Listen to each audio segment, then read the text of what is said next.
ചേരത്തിന്റെ നാട്ടിലെനിക്കൊരു നാഴിയിടങ്ങഴി മണ്ണുണ്ട്.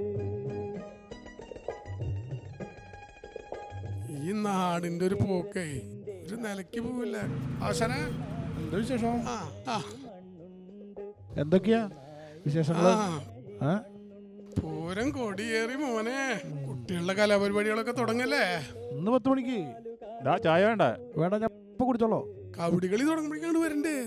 അവരില്ലേ? പിന്നെ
അച്ഛാ, ഇന്നലെ കളി പോണ്ടേ?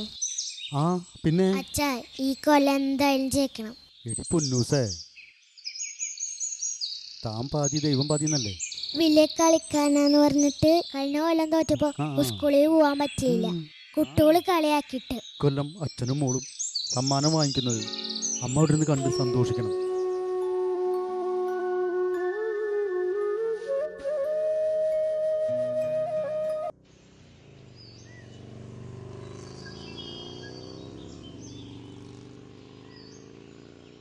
എല്ലാവരും അവിടെ നിന്നേ. അവളുടെ അച്ഛന് ഫുൾ സപ്പോർട്ട് നമ്മൾ കൊടുക്കണം. നിന്റെ അച്ഛന് കളിക്കാറിയോ? എവിടെ? എന്റെ അച്ഛൻ ആകെയാണ് ചീട്ട് കളിയാ. അത് എത്ര നോക്കിയിട്ട് മനസ്സിലാവണില്ല. നിന്നെയും നിന്റെ അച്ഛനെയും ഇക്കൊല്ലം ജയിപ്പിച്ചിട്ടേ കാര്യമുള്ളൂ. കട്ട സപ്പോർട്ടാ.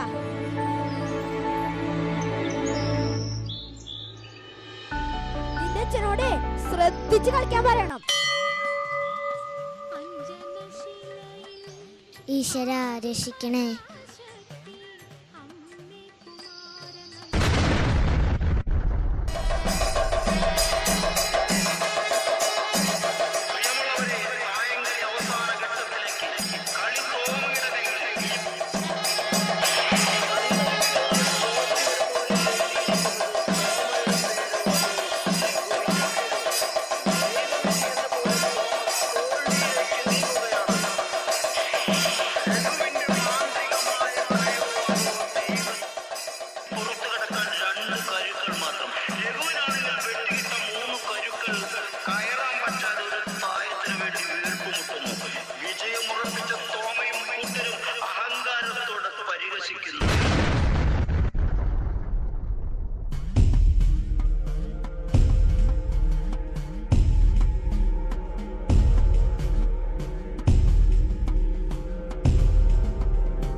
കളിക്കണോ വേണ്ടയോ ഒരു നിമിഷം ചിന്തിച്ചു നിൽക്കുന്നു.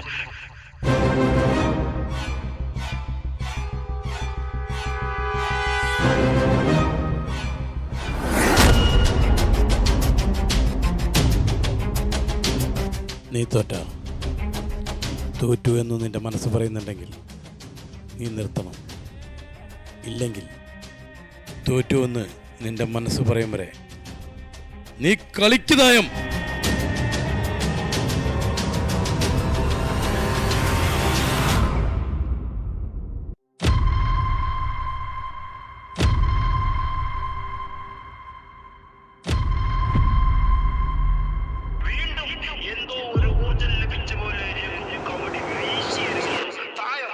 കളിച്ച് ഉത്തരവാദിയും ശക്തിയോടെ മുന്നേറുന്നു.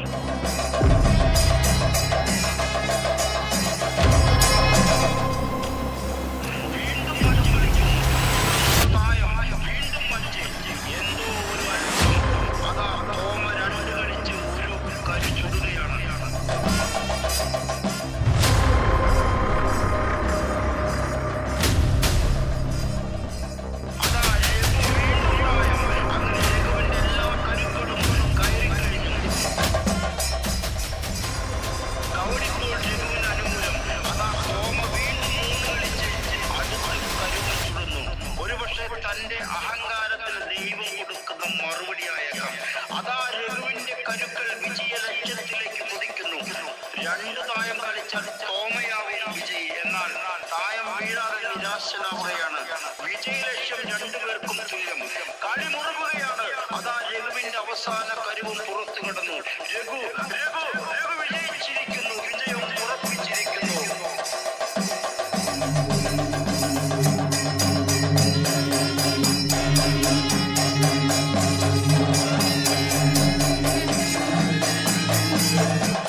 മോള് നേരത്തല്ലേ ഇനി പൂരന്തൊക്കെയാ അച്ഛാ അതാരാ? ജീവിതത്തിൽ ലക്ഷ്യത്തിലെത്താൻ കഴിയാതെ നിൽക്കുമ്പോൾ ഒരു ശക്തി ഏതെങ്കിലും രൂപത്തിൽ നമുക്ക് മുന്നിലെത്തും. കുറവുകൾ കണ്ട് അവഗണിക്കുന്നവന്റെ മുന്നിൽ കഴിവുകൾ കൊണ്ട് വിജയിച്ചു കാണിക്കണം.